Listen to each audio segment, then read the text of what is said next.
Welcome to the end of Campaign 1 after we have traveled through the Piedmont region of Italy. Today we're going to be looking and doing deep dives into the various different properties that we were able to visit. Each one of these spaces was amazing in their own right. So this first property we went to visit was in Acqua Terme and in the Piedmont region.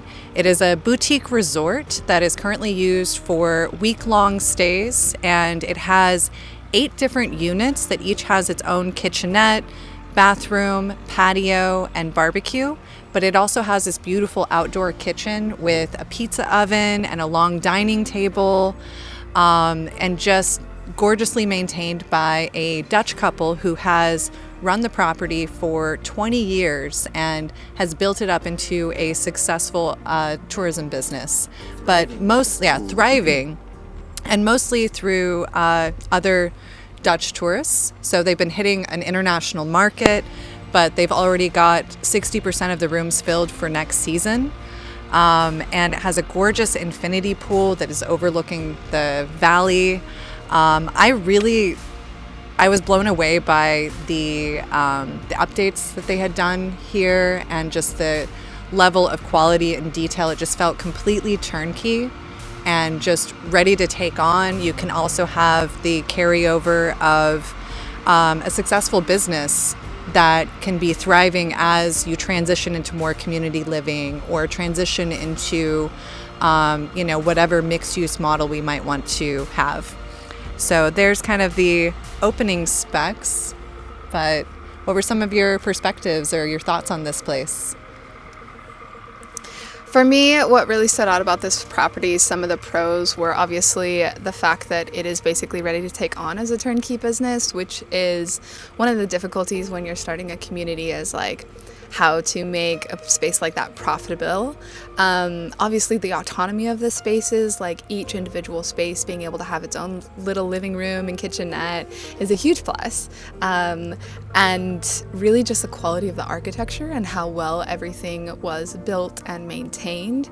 The facilities seem like really well equipped. One of the only things that really stood out was like kind of the lack of communal space to actually have those kinds of shared interactions, because everything is like so private. Like every single one has its own 2 private patios for each unit, and so the way it's structured is for privacy, but it's also very intimate.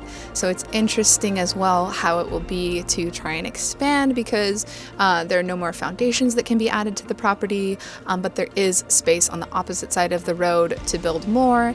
So just in general, I felt like it was really well maintained, functions really well as in a resort, but might like encounter issues like converting to a community, as well as the fact that a lot of the business is being run by the Dutch owners. A lot of the clients and guests are also Dutch, because there's like a shared culture there.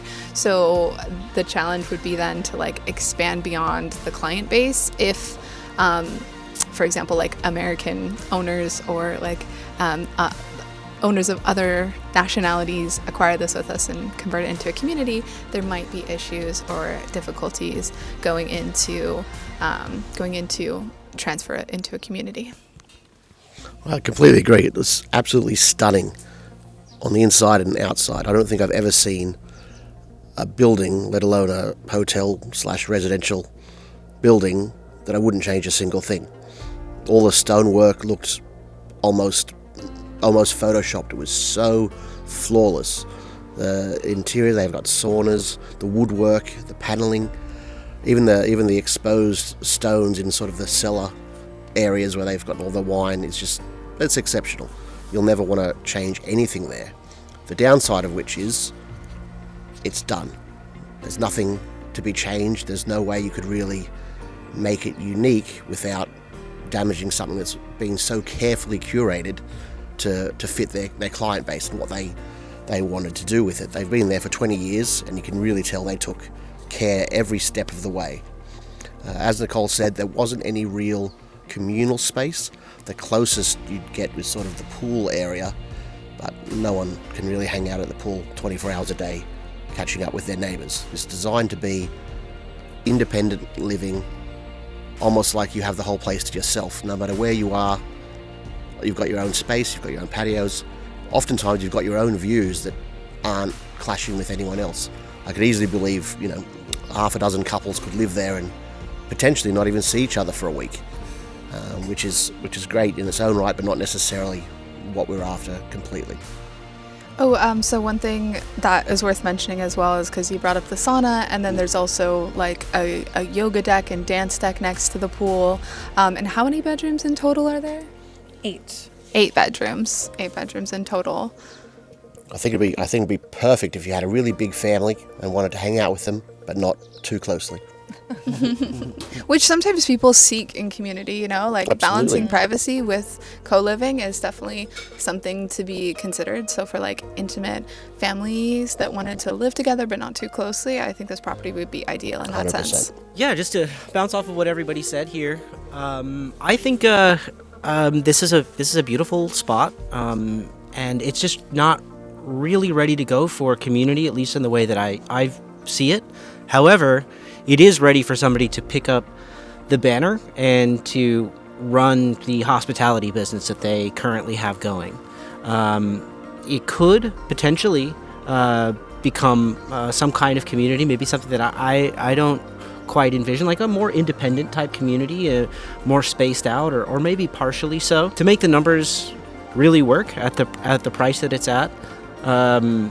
People would have to invest in with a bulk amount rather than it being like some kind of ongoing purchase agreement, and I feel like that could really work, where each person could maybe purchase their own piece of it.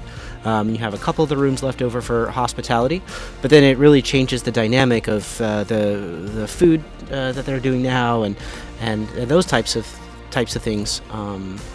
So I really loved this place, and I was absolutely imagining how possible it would be to be able to pick it up and just start running with it.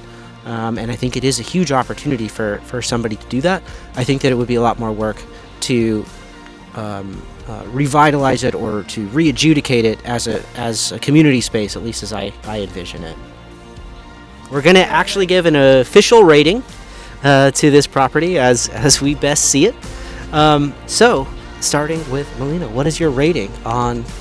I'm going to give this one a 7. I am also going to rate this a 7. That was the first one that popped into my head. Definitely 7. I was going to give it an 8. He's a businessman. He Yeah. sees the potential. 7s across the board and 1 8.